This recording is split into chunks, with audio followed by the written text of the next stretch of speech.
શાળામાં નમાઝ પઢાવવા બાબતે સુરતના ધારાસભ્યનો આક્રોશ પણ સામે આવ્યો છે। કુમાર કાનાણીએ ટ્વીટ કરી રોષ ઠાલવ્યો।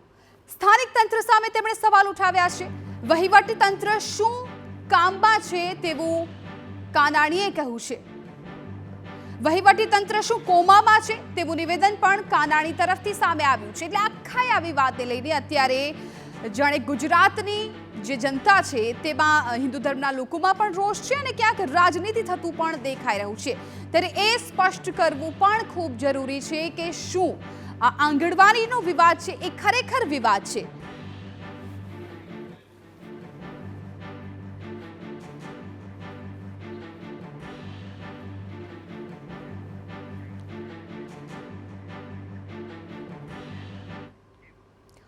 અમારો આખો રિપોર્ટ તમે જોયો હશે ને એ પરથી કદાચ થોડું ઘણું કન્ફ્યુઝન દૂર પણ થઈ ગયું હશે ને આખો વિવાદ શું છે એ પણ તમને સમજાઈ ગયો હશે। છતાં પણ જો ના સમજાયું હોય તો અમારી સાથે અત્યારે ગેસ્ટ પેનલમાં જોડાઈ ગયા છે ભાજપમાંથી જયેશ વ્યાસ, કોંગ્રેસમાંથી હેવાંગ રાવલ, હિન્દુ ધર્મગુરુ જ્યોતિનાથ મહારાજ અને AIMIMમાંથી મૌલાના મોહસિન। આપ તમામનું TV9 માં ખૂબ સ્વાગત છે। આજે આ તમામ મહેમાનો પાસેથી આખા આ વિવાદનું મૂળ શું છે, એનો ઉકેલ શું હોઈ શકે અને શું ખરેખર આ ઘટના છે એ ખોટી બની છે, બાળકોને જે શીખવવામાં આવ્યું શું એ ખોટું હતું, આ તમામ વિશે વાત કરીશું। સૌથી પહેલા ધર્મગુરુ જ્યોતિનાથ મહારાજ પાસેથી આપણે જાણી લઈએ કેમ કે કોઈ પણ દેશ હોય, કોઈ પણ સમાજ હોય, ધર્મગુરુનું કામ છે સાચો રસ્તો દેખાડવાનું, યોગ્ય રસ્તા પર લોકોને લઈ જવાનું। ત્યારે જ્યોતિનાથ મહારાજ, સૌથી પહેલો સવાલ આપને છે। આપની બાઇટ પણ મેં સાંભળી હતી, આપે કહ્યું હતું કે જે અત્યારે ઘટના બની છે એ બાળકો માટે ધીમું ઝેર સમાન છે। જો આવું જ રહ્યું તો આગળ વરવા પરિણામ પણ ભોગવવા પડી શકે છે। આવી કંઈક બાઇટ મેં હમણાં જ તમારી સાંભળી હતી। અત્યારે હું તમને એ પૂછવા માંગુ છું કે આખી જે આ ઘટનાક્રમ છે એને લઈને તમારી અત્યારની પ્રતિક્રિયા શું છે? મારી પ્રતિક્રિયા પહેલા હતી તે જ છે, જો પરિપત્ર થયો હોય તો પરિપત્ર કરનાર ગુનેગાર છે। કારણ કે સમજ આપવાની વાત જુદી છે અને નમાજ પઢાવવી વાત જુદી છે। સમજ આપવાની હોય તો તમે મૌખિક સમજ આપી શકો છો કે આવું આવું થાય છે, આવું આવું થાય છે। અમારા અમે ભણતા હતા ત્યારે ઇંગ્લિશમાં પાઠ હતો તાજિયા। આજે વાત એ છે કે તાજિયા પાઠનો અમારો વિરોધ નતો, પણ અત્યારે જે કંઈ કરવામાં આવે છે, નમાજ પઢાવવામાં આવે છે, યા અલીના નારા પુકારવામાં આવે છે, કાયદેસર એનો વિરોધ છે ને આ ધીમું ઝેર છે। પેલા બેન કહેતા હતા કે હસન એ મુસ્લિમ છે એટલે છતાં ગીતાનો પાઠ કરે એટલે શું આપણે કોઈ આપણા મસ્જિદમાં આવે છે, આપણા મંદિરમાં આવે છે તો આપણે એમ કહીએ છીએ કે તમે જનોઈ પહેર લો, કહીએ છીએ કોઈ દિવસ? કોઈ નથી કહેતા। મુસ્લિમના મસ્જિદમાં આપણે જઈએ તો કે ટોપી પહેર લો, આ પહેર લો, તે પહેર લો। તો તમે જો અમે નથી પહેરાવતા તો તમે શું કામ જબરદસ્તી કરો છો? આ બધી આ રીતની જ વાત છે। આ એક પ્રકારના બાળ માણસ પર નાખવામાં આવતું એક પ્રકારનું બ્રેન વોશિંગ છે અને આ બ્રેન વોશિંગ ક્લિયર કટ એક જ વસ્તુ બતાવે છે અને તે એના આખો સીધો નિર્દેશ છે કે ધીરે ધીરે આ દેશમાંથી રામ મંદિરની વાત કરવા વાળા, રામ રાજ્યની વાત કરવા વાળા લોકોના રાજમાં આ થાય છે અને તે થાય છે તે આ એક બનાવ નથી। જામનગરનો બનાવ છે, અહીંનો બનાવ છે, રાજકોટનો બનાવ છે, ભાવનગરનો બનાવ છે। હું તમને લિસ્ટ આપું 42 જગ્યાની, કેમ આ થઈ રહ્યું છે, કોની દૂરી સંચારથી થઈ રહ્યું છે, કોનો હાથ છે, આ બધી તપાસ કલ્પત્ય કરવી પડશે અને બધા જ ગુનેગાર છે તેમને બહાર લાવવા પડશે। બિલકુલ। જ્યોતિનાથ મહારાજે એ પરિપત્રની વાત કરી છે ત્યારે ભાજપના નેતા જયેશ વ્યાસ અમારી સાથે જોડાયેલા છે, એમની પાસેથી આપણે જવાબ લઈ લઈએ। જયેશભાઈ, શું જે પરિપત્ર જાહેર થયો છે જેમાં લખ્યું હતું કે 30 મિનિટ સુધી એ શીખવવાનું છે કે ઈદ શું છે, ઈદમાં શું કરવામાં આવતું હોય છે, મસ્જિદમાં શું કરે છે, આ તમામ જે બાબતો એ આંગણવાડીના સંચાલકે આપી હતી એ સાંભળી આપે, પણ શું આ પરિપત્ર છે એમાં આ કહેવામાં આવ્યું એ ખોટું છે આપના મતે? બેન, સૌ પ્રથમ તો આ પરિપત્ર કરી અને તેનું અર્થઘટન વિવિધ સ્થળે શું થયું છે એની હું માનું છું ચોક્કસપણે તપાસ થવી જોઈએ। ભાઈ શૈલેષભાઈ ધારાસભ્યશ્રી અને જે કહેવામાં આવ્યું અને જે મુદ્દો ઉઠાવ્યો છે એની યોગ્ય સ્તરે ચોક્કસપણે તપાસ એ દ્રષ્ટિએ થવી જોઈએ કે પરિપત્રના આધારે નમાજ પઢવાનું શું કહેવામાં આવ્યું છે એનું પહેલી વાત એ આવે કે અર્થઘટન આંગણવાડીના સંચાલિકા બહેનો દ્વારા કે શું કરવામાં આવ્યું છે એની ચોક્કસપણે તપાસ કરવી જોઈએ, હું સ્પષ્ટ માનું છું। અને તેની સાથે ગુજરાતમાં કેટલાક સ્થળે આપણા સંતશ્રી જેમ જ્યોતિનાથ બાપુએ બતાવ્યું કેટલીક જેમ જામનગરનો કે વડોદરાનો કિસ્સો યાદ ધ્યાનમાં આવ્યો છે એવા એક બે બીજા સ્થળે બન્યું હશે, પણ બધી જ જગ્યાએ, કારણ કે આ બધી ઘટનાનો વિષય સામે આવ્યો ત્યારે મારે અનેક જગ્યાએ ICDS સાથે જોડાયેલા લોકો સાથે વાત થઈ. બધી જગ્યાએ આવું નથી બન્યું. એનો અર્થ એવો થાય છે કે કોઈ જગ્યાએ અર્થઘટન કેવી રીતે કરવામાં આવ્યું છે એવી 2, 3 કે 5 જગ્યાએ એની ચર્ચા થવી જોઈએ. ICDSના જે જિલ્લાના એ સ્થાનના વડા છે બેન નૈનાબેન સાથે પણ મારે વાત થઈ. એમણે કીધું કે આ પ્રકારની ખાલી એ કહેવામાં આવે છે કે એનું ધ્યાન દોરવું અને આ પ્રકારની આમાં શું હોય છે તેના વિશે બાળકોને અવગત કરાવવા. પરંતુ આની સાથે જો ક્યાંય પણ કોઈ પણ જગ્યાએ બ્રેઇન વોશનો કિસ્સો હશે તો એ ચોક્કસપણે એ અક્ષમ્ય ગણાય. એની સાથે કોઈ એવી તત્વો જોડાયેલા હોય તો પણ જેમ જ્યોતિનાથ બાપુ કહે છે તેના માટે તપાસ થવી જ જોઈએ, કારણ કે આ પ્રકારની પ્રક્રિયા ક્યારેય ન ચલાવી લેવાય. અને એટલા જ માટે ભાઈ શૈલેષભાઈએ જે ધ્યાન દોર્યું છે એ પણ આપણે એવા કેટલાય મુદ્દાઓ જોઈએ છે અન્ય રાજ્યોમાં કે જ્યાં ભાજપ સિવાયની સરકારો છે ત્યાં આપણે બેન જોતા આવ્યા છીએ. એક બાજુ સ્ટાલિન જેવું તામિલનાડુનું વ્યક્તિત્વ સનાતન ધારાને ખતમ કરવાની વાત કરે.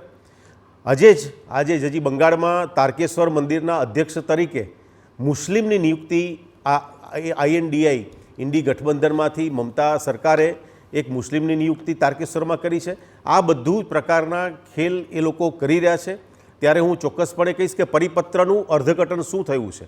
આજે આપણે પરિપત્રને જે બનાવ એની વાત કરીએ છીએ, પરંતુ એની તપાસ અને એને ડિટેલમાં એના વિશે જાણવું જોઈએ.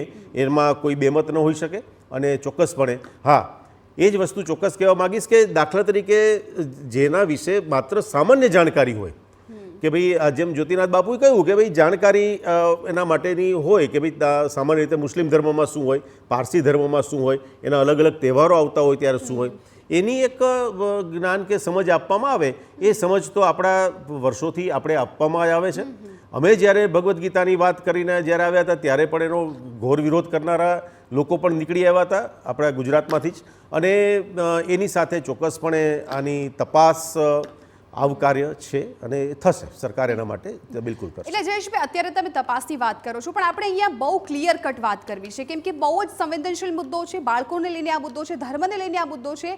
શું પરિપત્રમાં જો લખ્યું છે કે નમાઝ વિશે તમારે શીખવવાનું છે તો એ સાચું છે કે ખોટું? તમારે એક જ આન્સર આપવાનો છે, હા કે ના.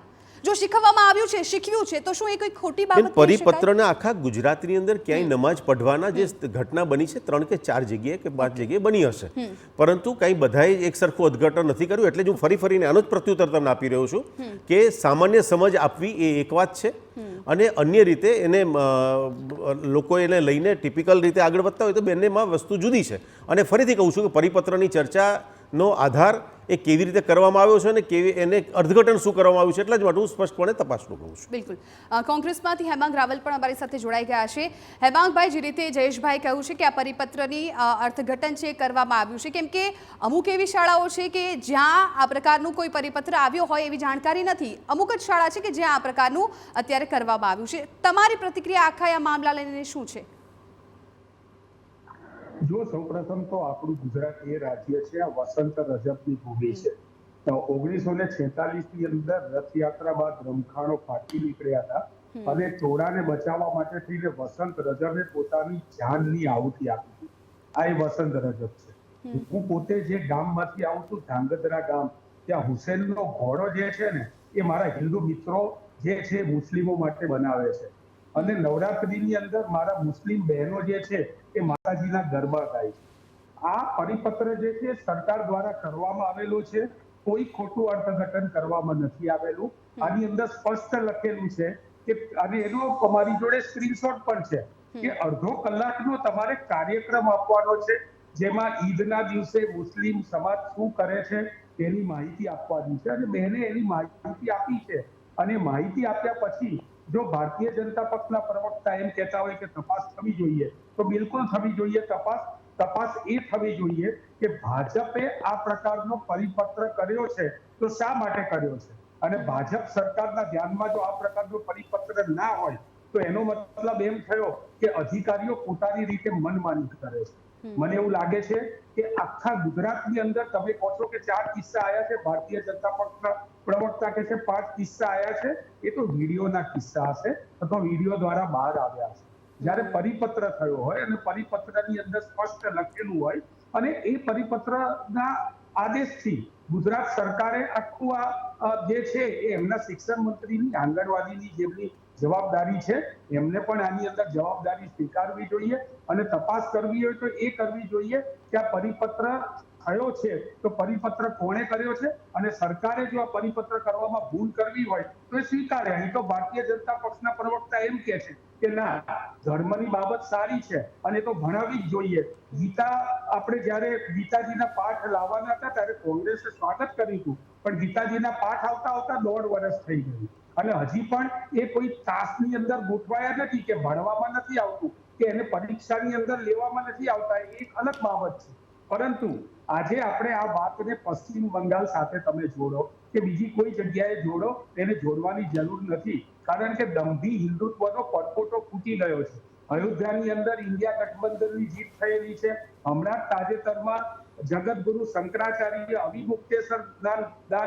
અવિમુક્તેશ્વર બાપુ જ્યાંથી જે જગ્યાએ બદ્રીનાથમાં રહે છે ત્યાં બદ્રીનાથની અંદર પણ કોંગ્રેસના ઉમેદવારની જીત થઈ છે.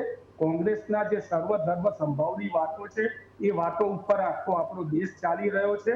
મને લાગે છે કે આ ઘટનાઓથી ભારતીય જનતા પાર્ટીના કેટલાક ધારાસભ્યો છે એ પોતાની કટ્ટરતાવાદી છબીને બહુ મોટી રીતે ઉજાગર કરવા જાય છે. પરંતુ આ કટ્ટરતાવાદી છબીને ઉજાગર કરવા વાળા લોકોને મારે કહેવું છે કે ભાઈ આ જે યુસુફ પઠાણ અહીંથી જે છે એ આજે હમણાં વર્લ્ડ કપની અંદર મોટી સરસ મજાની મેચ જીતીને આવ્યો છે. આ જ મોહમ્મદ શામી જે છે એને આપણે લોકો અત્યારે વધાવીએ છીએ. મહેરબાની કરીને હિન્દુ મુસ્લિમ વચ્ચેની આવી ખાઈ જે છે એ ખાઈને વધારો નહીં તમે, અને વધારે બળતામાં ઘી ના હોમો. હા, કોઈ જગ્યાએ ખોટું થયું હોય, કોઈ જગ્યાએ ધર્મ પરિવર્તનની કોઈ વાત થતી હોય અને એ પણ જો ગેરકાયદેસર રીતે થતું હોય તો બિલકુલ ખોટું છે. પરંતુ નાના બાળકો અહીંયા એ બહેનના સંચાલિકા જે આંગણવાડીના છે એ સ્પષ્ટ કહે છે કે અમને ઉપરથી આદેશ આવ્યો હતો, એમણે આદેશના જે છે એના પરિપત્રની કોપી આપી. એમાં સ્પષ્ટ લખ્યું છે કે 30 મિનિટનો કાર્યક્રમ કરવાનો છે અને મુસ્લિમમાં ઈદ કઈ રીતે મનાવાય છે, ઈદના દિવસે શું શું કરવામાં આવે છે, તો એની વાત કરવામાં આવેલી છે. અને એ મુજબ એમના ત્યાં એ બહેનના કહેવા મુજબ જે 2 બાળકો હતા એ 2 બાળકો મુસ્લિમ બાળકો હતા. મુસ્લિમ બાળકોએ પોતાની વાત કરી. હું તો કહું છું કે જય શ્રી રામ હિન્દુના બાળકો બોલે તો એમાં ખોટું નથી. હું પણ મારા બાળકોને કહું કે બોલવું જોઈએ. પરંતુ જ્યારે બીજા ધર્મની વાત પોતાના લોકો કરતા હોય તો એ વાત કરવામાં મને કંઈ ખોટું નથી લાગી રહ્યું. આ માત્ર ને માત્ર જે છે એ હિન્દુ મુસ્લિમ અને ધાર્મિક સુવાદને ભટકાવવાની વાત થઈ રહી છે અને એ પણ સરકારના પ્રતિનિધિઓ કરે જે સરકારની જવાબદારીમાં આવે છે કે ધાર્મિક સૌહાર્દને બરકરાર રાખવો જોઈએ. અને એ સરકારે જ આ પરિપત્ર કરેલો છે અને પરિપત્રના મુજબ આ પ્રમાણે જો કામ થયેલું હોય તો મને લાગે છે કે આની અંદર કોઈ વસ્તુ ખોટી થઈ નથી. આ ભારત દેશ છે એ હિન્દુ મુસ્લિમ એકતાનો દેશ છે અને હિન્દુ મુસ્લિમની સર્વ ધર્મની એકતા અને ગંગા જમના તહેજીબનો દેશ છે. અહીંયા આપણા અબ્દુલ કલામને આજે પણ મિસાઇલ બનાવેલી છે.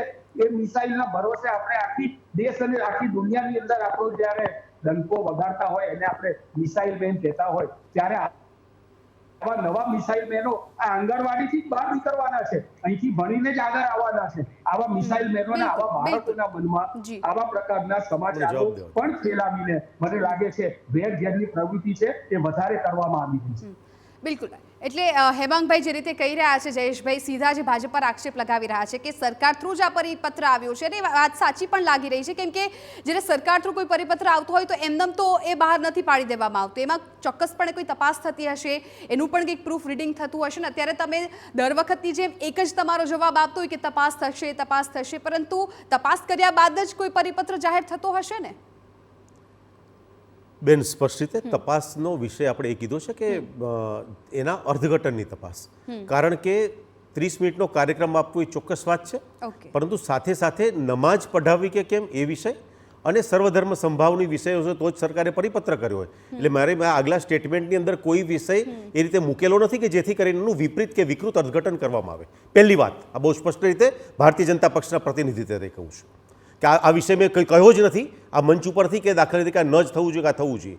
મેં કહ્યું છે કે યોગ્ય રીતે કેટલીક જગ્યાએ વિશેષ રીતે જે કરવામાં આવ્યું છે તેની યોગ્ય સ્થાન ઉપરથી એને એ જોવામાં આવશે કે પરિપત્રમાં એક્ઝેક્ટ શું છે અને શું કરવામાં આવ્યું છે. અને કહેવાનો મને અધિકાર છે અને મને ફરજ પણ છે અને ચોક્કસપણે એને કરવામાં જ આવશે જ્યારે આ વિષય મીડિયા સામે કે ક્યાંય પણ આવ્યો હોય. અને એની અંદર જ્યારે હું કહું છું કે ભગવદ્ ગીતાનો વિષય કે એ પણ અમે જ લઈને આવ્યા છીએ અને કરવામાં આવશે. અને દર વખતની જેમ જ્યારે તપાસની વાત છે તો તપાસ માટે ચોક્કસપણે તપાસ કરવાની હોય અને એટલા જ માટે તપાસ કહીએ છીએ. વાત રહી બંગાળના તારકેશ્વર મહાદેવની, એ પણ મંદિરની, એ પણ અત્યારે પ્રસ્તુત જ છે, કારણ કે બંનેમાં તફાવત છે. કોંગ્રેસના પ્રવક્તા જેમ કહે છે કે ક્યાંય બ્રેઇન વોશ, હું આ શબ્દ જ બોલ્યો છું કે ક્યાંય બ્રેઇન વોશ થતું હોય તો ચોક્કસપણે તેની ઉપર કામ થવું જોઈએ. સેમ થિંગ વાત કરી છે, પરંતુ માત્ર વિરોધ કરવાની વિષય હોય તો એ યોગ્ય નથી. અને તારકેશ્વરનો મુદ્દો પણ મંદિરનો મહત્વનો છે અને આ પ્રકારે સ્ટાલિન બોલતા હોય એ પણ અગત્યનું છે જ. અને દરેક વખતે જ્યારે ડિબેટ થાય છે ત્યારે ગુજરાત ભારતની બહાર નથી. ગુજરાતની ચર્ચા ત્યારે કરતા હોય ત્યારે ભારત દેશની વિષય આવે જ, કારણ કે બંને જગ્યાએ હજી બધાને આપણે યાદ કરાવવું પડે મારે કે સરકાર બંને જગ્યાએ એનડીએની છે અને એની અંદર એટલા માટે કોઈ પણ જગ્યાએ બીજી બનતી ઘટનાઓને પણ ચોક્કસપણે એનો વિષય ધ્યાનમાં આવે અને એ મંચ ઉપરથી લેવાય જ. અને આ વિષય જ્યારે કહેવામાં આવે છે કે ગુજરાત વખતે ભારતની વાત નહીં, ભારત વખતે ગુજરાતની વાત નહીં, શા માટે ભાઈ? આ વિષય દરેક જ્યારે સરકાર સાથે કે ગઠબંધન સાથે સંકળાયેલો હોય ત્યારે વાત કેમ ન થવી જોઈએ? અને ફરીથી જો કંઈ સમજવામાં અસ્પષ્ટતા રહી ગઈ હોય તો ફરીથી કહેવા માગું છું કે પરિપત્રને આધારિત જે કંઈ કાર્યવાહી કરવામાં આવી હોય એ વિષયની સાથે કોઈ વાંધો ન હોઈ શકે, પરંતુ તેના અર્થઘટનને અલગ રીતે કરવામાં આવ્યું હોય તો થઈ શકે. કારણ કે હંમેશા કરતુમ અકર્તુમ અન્યથા કરતુમ ડિફરન્ટલી કોઈ વિષય કરવામાં આવ્યો કે એની પાછળનો કોઈનો વિષયના પાછળનો હેતુ ક્યાંય જુદો હોય તો તપાસ થશે. એમાં શું ખોટું છે? શું ન થવી જોઈએ? એટલે આ વિષયને સ્પષ્ટ રીતે મેં આને જે કીધું છે એ પ્રમાણે જ કહું છું.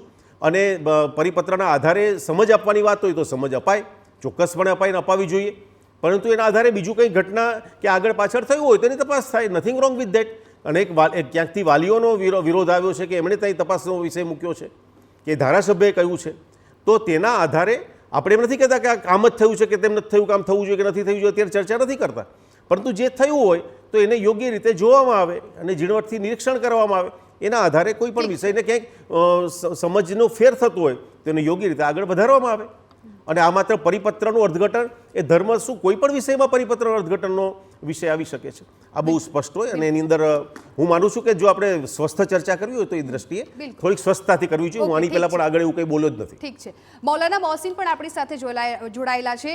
મોહસિનજી, જે રીતે અત્યારે આખી આ ઘટના તમે જુઓ છો, અલગ અલગ નેતા પ્રતિક્રિયા આપી રહ્યા છે, ધર્મગુરુએ પણ પ્રતિક્રિયા આપી છે, આખી આ ઘટનાને તમે કઈ રીતે જોઈ રહ્યા છો? આપની શું છે પ્રતિક્રિયા? પ્રધાનમંત્રી નરેન્દ્ર મોદીજી તાજિયાની પરિક્રમા કરતા હતા તો એ શું ધીમો ઝેર હતું? આ ફક્ત ને ફક્ત રાજકીય રોટલા શેકવા માટે આવા વિવાદ પેદા કરવામાં આવે છે. ભારતીય જનતા પાર્ટીના વળતા પાણી છે ને જનતા એમને નકારી રહી છે. નફરતની રાજનીતિ ક્યાં સુધી કરશો? મોહબ્બતની રાજનીતિ કરો. વસુદેવ કુટુંબકુમ એનું મતલબ શું થાય છે? અમે એકબીજાના કલ્ચરને અને ધર્મને આદર આપવું જોઈએ.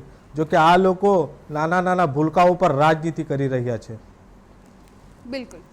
આગળ પણ આપણે આ વિષય પર ચર્ચા કરવી છે. અત્યારે જે રીતે આખો મુદ્દો બહાર આવ્યો છે, અલગ અલગ નેતાએ પણ જેમ વાત કરી, અત્યારે મૌલાના મોહસિને પણ કહ્યું કે રાજનીતિ અત્યારે આ મુદ્દા પર થઈ ગઈ છે. કેમ કે જે રીતે સર્વધર્મ સંભાવની ભાવના ભારતમાં વર્ષોથી ચાલી આવે છે, આ સૂત્ર પણ બહુ પ્રચલિત છે, પરંતુ આ મુદ્દા પર આપણે અત્યારે વાતચીત કરવી પડી રહી છે. એટલે એ ઉપરથી ક્યાંય પણ આ સૂત્ર છે એ દેશમાં સાર્થક થતું નથી લાગતું. આગળ પણ આ વિષય પર આપણે ચર્ચા કરીશું, પરંતુ હાલ એક નાનકડા બ્રેક માટે રોકાઈશું. તો ગુજરાતની એવી બે આંગણવાડી કે જેમાં નાના ભૂલકાઓને ઈદની સમજ આપવામાં આવી અને ત્યારબાદ આખો જે આ વિવાદ છે એ સર્જાઈ ગયો છે. આપણે આ વિશે ચર્ચા પણ કરી રહ્યા છીએ. ભાજપના નેતા, કોંગ્રેસના નેતા ધર્મગુરુ અમારી સાથે છે, એમની સાથે આપણે વાત કરી રહ્યા છીએ. જયેશભાઈ, ફરી આપની પાસે આવવા માંગુ છું. તમે જે પરિપત્રની આખી વાત કરી છે કે એનું અર્થઘટન કરવામાં આવશે, તપાસ કરવામાં આવશે, હું એટલું માત્ર જાણવા માંગુ છું કે જ્યારે પણ સરકાર તરફથી કોઈ પણ પરિપત્ર બહાર પડે છે તો એનું એનાલિસિસ થતું હોય છે કે કેમ? કે આ પરિપત્ર આ લખ્યું છે કે ઈદની ઉજવણી 30 મિનિટ સુધી ઈદની ઉજવણી પર એમને ભણાવવામાં આવે, તો આગળ આના શું પરિણામો આવશે? શું દૂરોગામી રીતે કોઈ વિચારવામાં આવતું હોય છે? મારો આપને એટલો જ સવાલ છે, કેમ કે હવે તમે તપાસની વાત કરી છે, પરંતુ શું વિવાદ થયો પછી તપાસ? તમારી વાત સાચી છે, પરંતુ જ્યારે પરિપત્ર બહાર પાડવામાં આવે છે ત્યારે જવાબદાર તરીકે સરકારમાં હોવાથી એવી એમની ભૂમિકાઓ રહેતી હોય છે કંઈ પણ પરિપત્ર બહાર પાડતા પહેલા કે આ લખ્યું છે તો શું એનું કોઈ અર્થઘટન તો નહીં થઈ શકે? એનું આખું એનાલિસિસ કરવામાં આવતું હોય છે જ્યારે પણ કોઈ પરિપત્ર બહાર પડે ત્યારે. જયેશભાઈ, હું ફરીથી આજ તમને કહીશ કે આ ઘટના સર્વ સ્થળે બનેલી નથી. આખા ગુજરાતમાં આ જ પ્રકારે સમજ આપવાનું બન્યું નથી. કેટલીક જગ્યાએ બન્યું છે તો ત્યાં આંગણવાડીની બહેનો એને એ કેવી રીતે ડિટેલમાં ઉતરીને કેવી રીતે કર્યું છે એમનો વિષયને એ બનેલી ઘટના સ્થળે જોવામાં આવશે કે યોગ્ય રીતે પરિપત્ર અનુરૂપ એમ થયું છે કે કેમ. આ એકની એક વાત તમારે મારી પાસે રિપીટલી પૂછાવી હોય તો તમે પૂછી શકો છો, હજી એક વખત પૂછી શકો છો. હિન્દુ ધર્મગુરુ જ્યોતિનાથ બાપુ જોડાયેલા છે. બાપુ, જે રીતે અત્યારે પણ તમે સાંભળતા હશો, ક્યાંક રાજનીતિ આ મુદ્દે થતી દેખાઈ રહી છે. કોંગ્રેસ છે, ભાજપ પર આક્ષેપ કરતા હોય છે, પરંતુ એક ધર્મગુરુ તરીકે તમે એ પણ આખા એ સૂત્ર છે કે સર્વધર્મ સંભાવ. તો સર્વધર્મ સંભાવની જ્યારે વાત થતી હોય છે ત્યારે આવા મુદ્દા પર 21મી સદીમાં પણ જો ચર્ચા કરવી પડતી હોય તો શું ખરેખર સર્વધર્મ સંભાવની ભાવના છે? જો એક વાત કહું, આ પરિપત્ર બહાર પડ્યો તેવી વાત આજે કરી. આજે પરિપત્રની વાત થઈ. 1-2 સ્કૂલમાં નહીં, 42 સ્કૂલમાં આ થયું છે. જરાક તલસ્પર્શીય દરેક જિલ્લામાં તપાસ કરો, ખબર પડી જશે.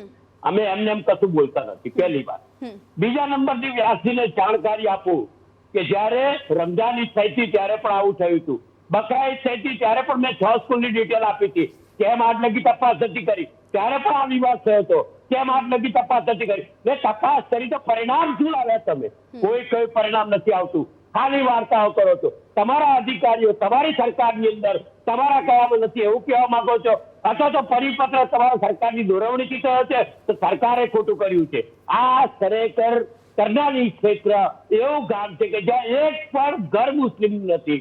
ત્યાં તમે શું સાબિત કરવા માંગો છો? ત્યાં બાળકોને નમાઝ પઢાવવાનું શીખવવાનું એવું? તમે અત્યારે વાક્ય ડાઈ કરો છો. મતલબ શું એનો વ્યાસજી ખરેખર આ સમજવાની જરૂર છે. આ પહેલી વખત નથી. આ વર્ષની અંદર 6ઠ્ઠો બનાવ છે ત્યારે અમારે બોલવું પડે. જ્યોતિનાથ બાપુ, ચોક્કસપણે હું ફરીથી રિપીટ કરું છું કે આ વિષયને ક્યાંય પણ ધર્મ પરિવર્તન એક મિનિટ બાપુ, જ્યોતિનાથ બાપુ એક મિનિટ હું તમને પ્રત્યુત્તર જ આપું છું. કોઈ પણ જગ્યાએ સમજ આપવી ધર્મની એક વિષય છે અને ક્યાંય પણ કોઈ પણ રીતે કોઈ પણ પ્રકારે એ વિષય ધર્મ પરિવર્તન સાથે જોડાયેલો લાગે કે એવું કંઈ બને તો એ અક્ષમ્ય છે અને એટલા જ માટે બહુ જવાબદારીપૂર્વક એ વિષય માટે હું અત્યારે ચર્ચા કરી રહ્યો છું. વાત રહી જે મૌલાનાજી કહેતા હતા, મૌલાનાજી આપ કહી રહ્યા છો કે ભારતીય જનતા પક્ષની સરકાર, તમે ત્યારે સરકારની વાત કરો છો, ભાજપના ચડતા પાણી કે વળતા પાણી. આ વિષયને સર્વધર્મ સંભાવથી કે લોકો સુધી આને સમજ આપવાનું કામ એ પણ આ પરિપત્રથી થયું હોય અને પરિપત્રથી સમજ આપવાનું કામ જેમ જ્યોતિનાથ બાપુએ કહ્યું કે ભાઈ સામાન્ય સમજ બધા ધર્મ વિશે આપવામાં આવે, ઇટ્સ ઓકે. પરંતુ જે રીતે શૈલેષભાઈએ ધ્યાન દોર્યું છે માનનીય મુખ્યમંત્રીશ્રીનું અને જે પ્રકારે એ જ રીતે એના આધારે એને યોગ્ય રીતે સમજીને આમ કરી દેવામાં આવશે અને કાલ ઉઠીને આમ કરશું આમ નહીં કરીએ એ વિષય બે જવાબદારપૂર્વકનો કહેવાય. એટલે એટલા જ માટે જે યથાયોગ્ય હશે તેને બરાબર જોઈને દરેક સ્થાને શું બન્યું હશે તેને ઔચિત્ય પ્રમાણે તેને ઉપર કામ કરવામાં આવશે. અને માત્ર સમજ આપવાનો વિષય હોય તો એ વાંધાજનક વિષય કહેવાય જ નહીં, એ ન કહેવાય, એ ન જ કહેવાય. પરંતુ એની ઓથની અંદર જો કંઈ બીજી ઘટના હશે તો ચોક્કસપણે જોવું જોઈએ સ્પષ્ટ રીતે અને એની સામે વાંધો હોઈ શકે, એની સામે હોઈ જ શકે. અને હું જે કહું છું તે સમજો. બકરા ઈદમાં પણ આ થયું હતું, રમજાન ઈદમાં બી આ થયું હતું. ત્યારે અમે વિરોધ કર્યો હતો. ત્યારે આવી જ રીતે પ્રવક્તા આવીને એવું કીધું હતું કે અમે તપાસ કરીશું. હજુ લગી એની તપાસનું શું થયું? આ પહેલો બનાવ નથી. ત્યાં મોહરમમાં થયું એવું નથી, રમજાનમાં પણ થયું હતું. આ જ વસ્તુ તમારે બકરા ઈદમાં બી કર્યું હતું. મેં 6 સ્કૂલની બકરા ઈદની પણ ડિટેલ આપી હતી. તેમાં પણ વડોદરાની, જામનગરની, રાજકોટની બધી સ્કૂલો હતી. કેમ તે વખતે કોઈ એક્શન ના લેવાયા? વડોદરાના આ જ વસ્તુ થઈ હતી. વડોદરાના અત્યારે જ મારે નૈનાબેન સાથે વાત થઈ છે ને તપાસ અત્યારે હું અહીંથી કહું છું કે જે યથાર્થ હશે થશે અને થશે જ. ખાલી થશે. ICDS ની વાત નથી કરતા. નાલંદા ઇન્સ્ટિટ્યૂટ વડોદરામાં થઈ છે, તેમાં થયું હતું.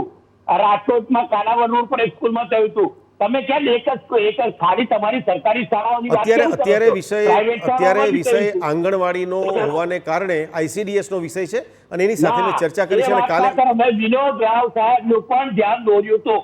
આ બધી જ વસ્તુઓ મેં મોકલેલી છે, ત્યાં પહેલે બી મોકલી છે ને હમણાં બી મોકલી છે. ચાલો, મેં ડિંડોર સાહેબને બી મોકલી છે, ભૂપેન્દ્ર પટેલ સાહેબને બી મોકલી છે. બોલો હવે આની વિષયની આડસની અંદર પરિપત્રના કોઈ પણ કેવળ ધર્મ વિશેની સાદી સમજણ આપવાની આડસ. હવે તો તમે સાંભળો જ્યોતિનાથ બાપુ, હવે સાંભળો કબૂલ રાખો. જ્યોતિનાથ બાપુ, હવે સાંભળો થોડીક વાર. આ વિષયની આડસની અંદર હું ફરીથી રિપીટ કરું છું કે પરિપત્રના ને ખાલી માત્ર ઓથ લઈને કંઈ પણ ખોટું થતું હશે તો એની સામે પગલાં ચોક્કસ લેવાશે અને એને માત્ર ને માત્ર સમજણ આપવાનો વિષય હશે તો એ જુદો વિષય બને છે. પરંતુ તેના ધ્યાનમાં રોકીને હું ચોક્કસપણે માનું છું કે આંગણવાડી એ કોઈ મદરેસા નથી. કોઈ પણ પ્રકારનું નોલેજ આપવાનો વિષય હોય એ પોતાના ધર્મસ્થાનોમાં વિશેષ ડિટેલમાં હોઈ શકે, પરંતુ એની સામે વાંધો ન હોઈ શકે. પરંતુ આંગણવાડીમાં હોય અને એને અર્થઘટન એટલા જ માટે કહું છું કે કોણે શું સમજીને કર્યું છે તેનો વિષય બેજવાબદારીપૂર્વક કાલે આમ કરી દેવામાં આવશે એવા ગપ્પા મારવાનું અત્યારે પસંદ નહીં કરું, પરંતુ એના માટે ચોક્કસપણે ડિટેલમાં ઉતરીને કામ કરવામાં આવશે. બિલકુલ. કોંગ્રેસ નેતા હેમાંગભાઈ આપણી સાથે જોડાયેલા છે. હેમાંગભાઈ, જે રીતે આપણે અનેક સ્કૂલમાં જોયું હશે કે હિન્દુ ધર્મ હોય છે ત્યારે જે અન્ય ધર્મના બાળકો હોય છે એ સારી રીતે એમાં પાર્ટિસિપેટ કરતા હોય છે. જન્માષ્ટમી હોય, નવરાત્રિ હોય તો એમાં ભાગ લેતા હોય છે સ્કૂલમાં. અને હમણાં જે રથયાત્રા ગઈ એમાં પણ આપણે જોયું કે અમુક એવા વિસ્તારો હોય છે કે જ્યાં આખો જે એરિયા હોય છે એ ભગવાનના વધામણા કરતા હોય છે. એટલે આવી ઘટનાઓ આપણે પણ ગુજરાતમાં જોઈએ છે. તો પછી અત્યારે આ રીતે બાળકોને જો થોડું ઘણું જ્ઞાન આપવામાં આવ્યું છે તો શું એ આપના મતે એ ખોટું છે? જુઓ, સૌપ્રથમ તો હું ધોરણ 10માં ભણતો હતો ત્યારે સંસ્કૃતની અંદર પહેલો શ્લોક હતો, ધ્યેય સદા સવિતૃ મંડળ મધ્યવર્તી નારાયણ સરસ્યા સન્નિવિષ્ટ કેયુર વાન મકર કુંડલ વાન કિરીટી હારી હીરમેર બબુ શંખ ચક્ર. મારા કરતા વધારે સારી રીતે મારો મિત્ર ફિરોઝ વધારે સારી રીતે બોલતો હતો. સૂર્ય ભગવાનના નમસ્કારની વાત હતી. એ હિન્દુ ધર્મ સૂર્ય ભગવાનને માને છે, મુસ્લિમ ધર્મ ચંદ્ર ઉપર આખો રચિત થયેલો છે. છતાં પણ મારો મુસ્લિમ મિત્ર મારા કરતા વધારે સારી રીતે આ શ્લોક બોલતો હતો. આ આપણી એક ધર્મની તહેજીબ હતી. આજે ભારતીય જનતા પક્ષના પ્રવક્તા દૂધમાં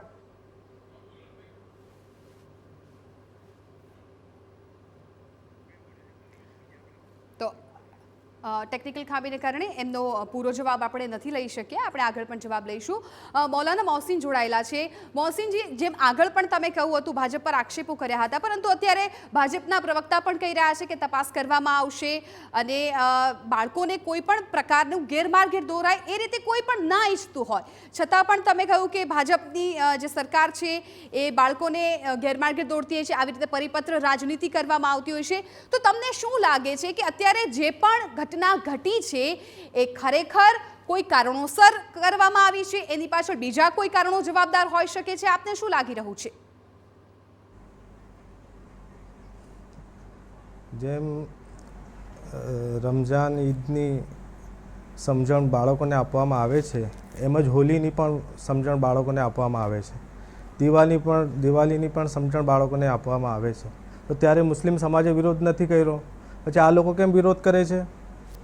જો એક ધર્મનું જ્ઞાન જે બાળકોને આપવામાં આવતું હોય, સર્વ ધર્મનું જ્ઞાન આપવામાં આવતું હોય, તો આ લોકોને પ્રોબ્લેમ શું છે? બિલકુલ.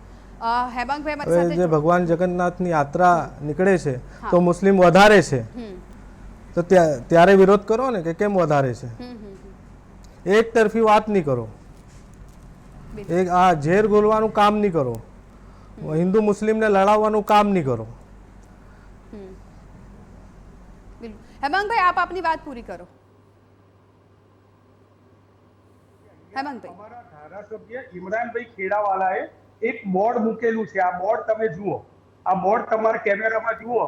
ત્યાં જેટલા મંદિરો છે એ મંદિરો કઈ જગ્યાએ આવેલા છે એના વિશેની માહિતી અમારા ધારાસભ્ય ઇમરાનભાઈ ખેડાવાલાએ આપેલી છે. આને રાજધર્મ કહેવાય. આની અંદર મહાલક્ષ્મી મંદિર, હરિવિષ્ણુ મંદિર, અન્નપૂર્ણા મંદિર, રામજી મંદિર, આ દરેકે દરેક મંદિરની વાત કરેલી છે. આને રાજધર્મ કહેવાય, આને હિન્દુ મુસ્લિમ એકતા કહેવાય. બીજી તરફ ભાજપના ધારાસભ્ય કુમારભાઈ કાનાણીએ તો સીધું જ કહી દીધું છે કે આ નમાઝ પઢાવવાની વાત ખોટી છે. અહીંયા ભાજપના પ્રવક્તા કંઈક બીજું બોલી રહ્યા છે અને ભાજપના ધારાસભ્ય ટ્વિટરની અંદર કંઈક બીજી લોકોને ઉશ્કેરી રહ્યા છે. આ દૂધમાં ને દહીંમાં રાખવાની ચાલ છે અને એવું અહીંયા ચાલવાનું નથી. આ ગુજરાત છે. ગુજરાત જે છે એ સનાતન ધર્મ પ્રેમીઓ માટેનું આ સ્થળ છે અને સનાતન ધર્મની અંદર હિંસા કે લોકોને ભડકાવા ને એ કદાપી કોઈ જગ્યાએ લખેલું નથી. સનાતનને ઉખેડવાની વાત કરવા માટે સ્ટાલિન માટે શું કેવું છે? પરિપત્ર કરેલો છે અને એ જે પરિપત્ર કરેલો છે વચ્ચે સ્ટાલિન માટે તમે જવાબ આપો. પરિપત્ર કરેલો છે, સ્ટાલિન માટે જવાબ આપો હેમાંગભાઈ. બિલકુલ આપણી પાસે વધારે સમય માટે જવાબ આપો. આપ તમામ મહેમાનો અમારી સાથે જોડાયા એ બદલ આપનો આભાર. આપણી પાસે જયેશભાઈ ની અંદર તમે ત્યાં હિન્દુ વ્યક્તિને ટ્રસ્ટી બનાવવાના છો પશ્ચિમ બંગાળમાં, એ પણ જવાબ આપો. રાજનીતિ ના થવી જોઈએ. કયા Actual જે કયા આપણે જવાબ મસ્જિદની જોઈએ છે અંદર અત્યારે- ભારતના તમારા શાસિત કોંગ્રેસ શાસિત રાજ્યની અંદર કઈ મસ્જિદની અંદર હિન્દુને તમે ત્યાં મુખ્ય ટ્રસ્ટી બનાવવાના છો, એ જવાબ આપો. તારકેશ્વર મંદિરની અંદર તમારી સાથે ગઠબંધિત તારકેશ્વર મંદિરની વાતમાં મમતાજીએ જે મૂક્યા છે એવો જ વિષય તમે ક્યારે મસ્જિદની અંદર હિન્દુને ટ્રસ્ટી બનાવવાનો છો, એ પણ વાત કરો. તમે એપીઝમેન્ટ, દરેક એપીઝમેન્ટની રાજનીતિ કરનારા આ વિષયને બોલવાનો અધિકાર રહેતો નથી હેમાંગભાઈ. અપીઝમેન્ટની રાજનીતિ વર્ષો સુધી ભારતીય હેમાંગભાઈ જયેશભાઈ, જ્યોતિનાથ બાપુ, મૌલાના મોહસિન, આપ તમામનો આભાર અમારી સાથે જોડાવા બદલ. આખી જે ચર્ચાનો વિષય હતો, ક્યાંક આપે પણ આ ચર્ચા આખી જોઈ, એમાં તમને પણ સમજાયું હશે કે કોંગ્રેસ અને ભાજપ રાજનીતિ કરતા દેખાઈ રહ્યા છે, પ્રત્યે આક્ષેપો થઈ રહ્યા છે. જ્યોતિનાથ મહારાજનું પણ કહેવું છે કે અત્યાર સુધી ઘણી આવી ઘટનાઓ બની છે, તપાસના નામે કંઈ પણ નથી થઈ રહ્યું. તો બીજી તરફ મૌલાનાનું પણ કહેવું છે કે અત્યાર સુધીમાં હિન્દુ અને મુસ્લિમ બંને સંપીને રહ્યા છે. જો રથયાત્રામાં તેઓ ભગવાનને આવકારતા હોય ત્યારે કેમ વિરોધ કરવામાં નથી આવ્યો? શક્ય એટલા જવાબો આપના સુધી પહોંચાડવાનો પ્રયત્ન કર્યો છે. વધુ સમાચાર માટે આપ જોતા રહેશો TV9 સાથે.